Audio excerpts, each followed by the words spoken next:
¿Cansado de ver aburridas y tediosas clases? Pues suscríbete aquí para ver los resúmenes todos los días. Y bienvenido a Iñaki Guis. Si quieres ver en texto la información de este video, únicamente tienes que activar los subtítulos en la parte inferior derecha de este mismo. Y ahora sin nada más que decir, vamos con los resúmenes. La primera clase que veremos será la de español, titulada Navegando por la literatura. Nuestro resumen dice así: ¿alguna vez has ido a una biblioteca de tu escuela, tu barrio o tu colonia? ¿Has encontrado alguna lectura que no puedas dejar de leer? Es cierto que en las bibliotecas hay lecturas de cualquier tema que busques, y que pueden ser de mucha utilidad para adquirir conocimientos. Si no has tenido la oportunidad de ir a una biblioteca, no te preocupes, nunca es tarde. Una opción que puede estar a tu alcance son las bibliotecas digitales en internet. Ahí también podrás encontrar textos interesantes de autores latinoamericanos. Observa los diferentes tipos de fuentes que existen. Las primarias. Información nueva y original, de creación propia, como libros, informes técnicos, diarios, antologías, revistas de investigación científica de institutos y universidades. Por ejemplo, la novela más reciente de tu autora o autor favorito. Las secundarias son información organizada, elaborada, analizada, extracción o reorganizada, que se sirve de las fuentes primarias, libros o artículos que interpretan otros trabajos o investigaciones, bibliografías, antologías, enciclopedias, directorios, catálogos, etc. Por ejemplo, uno de los tomos de la enciclopedia de tu casa. Y las terciarias son textos o información muy tratada y obtienen su información de las fuentes terciarias, se presentan como bibliografía de bibliografía, obras de consulta y referencia. Por ejemplo, una antología traducida de las obras de Shakespeare. Hay muchos tipos de fuentes, y estas tienen distintas funciones. Las fuentes literarias son fuentes primarias, ya que se trata de información nueva y original de creación propia.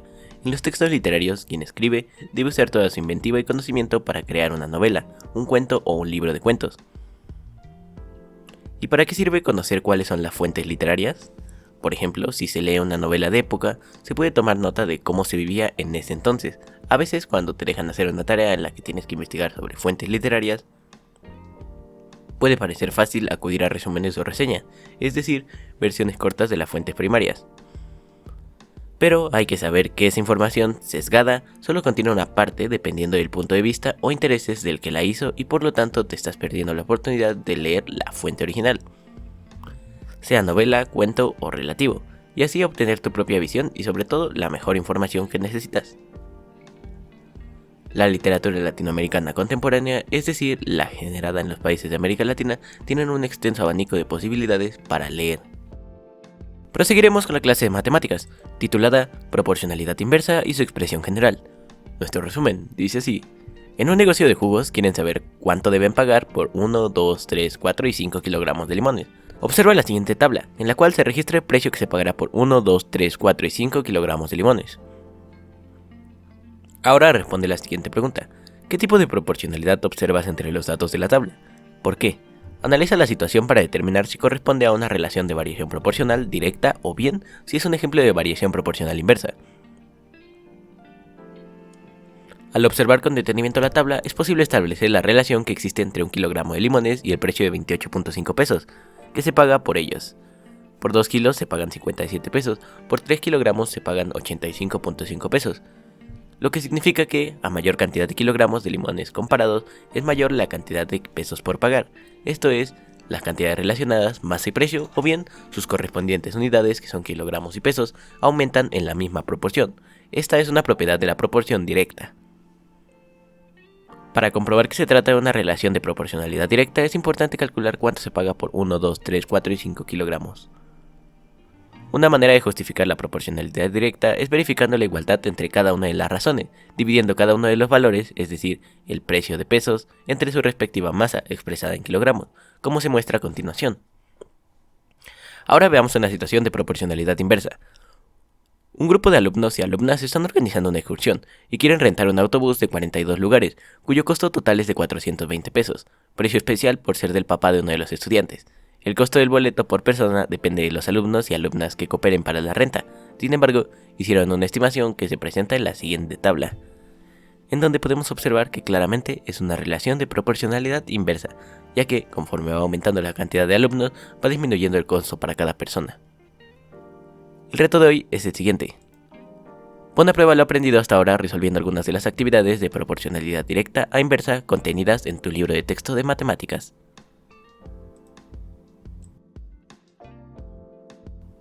Proseguiremos con la clase de formación cívica y ética, titulada "Y si no soy ciudadana o ciudadano, entonces ¿qué soy?". Nuestro resumen dice así. La ciudadanía significa participar de manera libre y activa en la vida de una comunidad. Por ejemplo, cuando te piden apoyo para colaborar de manera altruista en la limpieza de las calles, pintar banquetas y topes, así como plantar árboles o arreglar las áreas verdes. La ciudadanía significa participar o trabajar de manera organizada con otras personas para resolver problemas de la comunidad y realizar acciones que ayuden a vivir con dignidad. Ciudadanía es igual a la participación y organización colectivas. En otras palabras, la condición de ciudadanía se relaciona con la participación y la organización colectiva. La legislación señala que no todos los habitantes de un estado son considerados como ciudadanos. Lo son únicamente aquellos que han cumplido los requisitos generales que la ley exige. Por ejemplo, en México, tener 18 años, y es a partir de esa edad que el Estado acredita a las personas como miembros activos, lo que los habilita para ejercer sus derechos políticos, tales como participar en asuntos públicos, participar en las elecciones e incluso adherirse a un partido político. Ser ciudadana o ciudadano significa formar parte del pueblo con todos sus habitantes. Ahora reflexiona sobre lo siguiente. Si los adolescentes que cursan la secundaria no han cumplido 18 años, entonces ¿qué son? Los adolescentes, en tanto seres humanos, son parte de la ciudadanía, en el sentido de ser escuchados, participar activamente, opinar sobre los asuntos que les competen y en el ejercicio de los derechos civiles, como la libertad de expresión, el derecho a la protección de la integridad física y mental, y el derecho a la vida sin importar si son nacionales o extranjeros, mayores o menores de edad. De acuerdo con lo anterior, ciudadanía es participar por todos los medios. De este modo, tú puedes participar en diferentes proyectos de tu comunidad y en aquellas acciones que te permiten ejercer las libertades fundamentales conforme lo establece la ley. Las acciones que emprendas, por sencillas que parezcan, te permitirán enriquecer tus vivencias y te servirán como aprendizaje para ejercer a plenitud tus derechos ciudadanos al cumplir 18 años. Si te está gustando el video o te está siendo de utilidad, recuerda que nos puedes apoyar en la tienda de Fortnite o de Epic con el código INAKI1708. Continuaremos con la clase de tecnología, titulada "La técnica, las necesidades y el entorno". Nuestro resumen dice así. Desde el origen de las sociedades, el ser humano ha creado técnicas y productos para satisfacer sus necesidades. La caza, la pesca, la recolección de frutas y semillas fueron sus principales actividades para alimentar a las familias de la prehistoria. Las pieles de los animales sirvieron para confeccionar prendas que los protegieran de las inclemencias del clima. En un principio, las cavernas ofrecieron refugio y protección a los nómadas, pero al establecerse en ciertos lugares construyeron diversos tipos de vivienda, lo que les permitió tener un espacio para la convivencia y el descanso. Los sistemas constructivos y forma de las viviendas estuvieron condicionados por el medio geográfico y los materiales disponibles. Por ejemplo, en lugares de frío extremo se construyeron cabañas de madera o iglús, como en el caso de los esquimales de Alaska. En ciertas regiones de África se edificaron chozas de adobe y palma, debido a las temperaturas extremas, y en algunos países tropicales de lluvias extremas se construyeron palafitos, que son viviendas de madera construidas sobre el cauce de ríos, lagos y manglares. Entonces, se puede decir que las necesidades básicas de la sociedad son la alimentación, el vestido y la vivienda. Para poder satisfacer esas necesidades, la humanidad ha intervenido y modificado el entorno. Para ello, ha tenido que reflexionar acerca de la relación que existe entre su necesidad y el entorno, ya que éste le provee de medios para la satisfacción de sus necesidades básicas y también las creadas. Nuestra vida contemporánea exige cubrir otras necesidades, como el trabajo, momentos para la recreación y el esparcimiento, el cuidado de la salud, espacios para la educación, servicios de comunicación, transporte, seguridad, entre otras. Es fascinante notar cómo la tecnología tiene que crear un sinfín de medios técnicos para cubrir las necesidades del ser humano. Nuestras necesidades nos hacen reflexionar para encontrar soluciones a diversos problemas que se nos presentan. El entorno impone retos y la técnica busca soluciones. Un ejemplo significativo es la construcción de las pirámides en Egipto.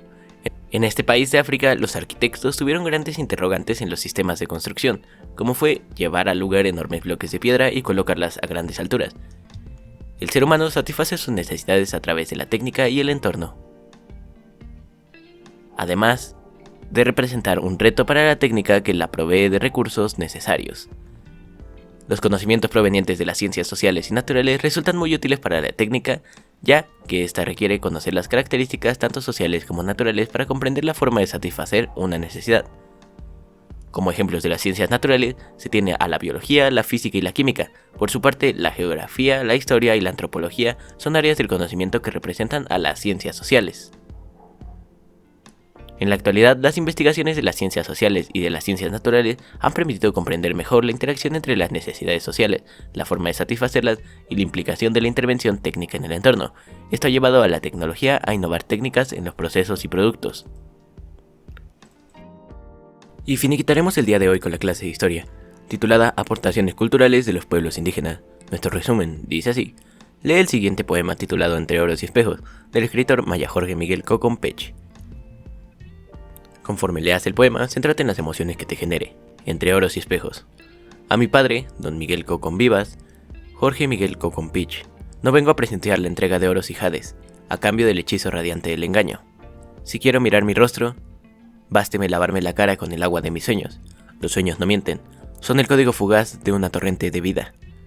Vistas esporádicas de imágenes y voces, espectros que vuelven por las noches entre la espesa lobreguez de la memoria, carcomida a diario por el olvido.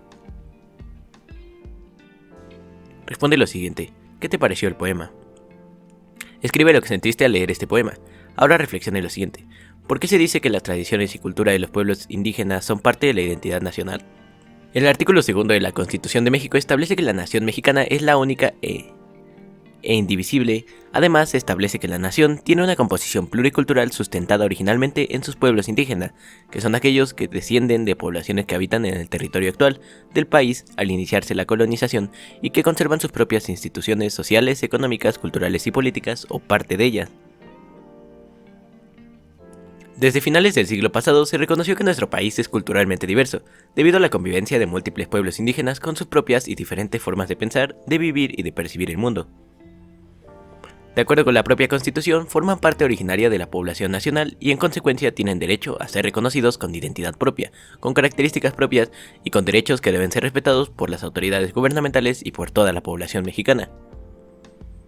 Los pueblos indígenas son denominados como pueblos originarios, debido a que son descendientes de las civilizaciones asentadas en lo que hoy es el territorio actual, antes de la llegada de los españoles, y son herederos de todo el conocimiento acumulado por milenios y transmitido de generación en generación.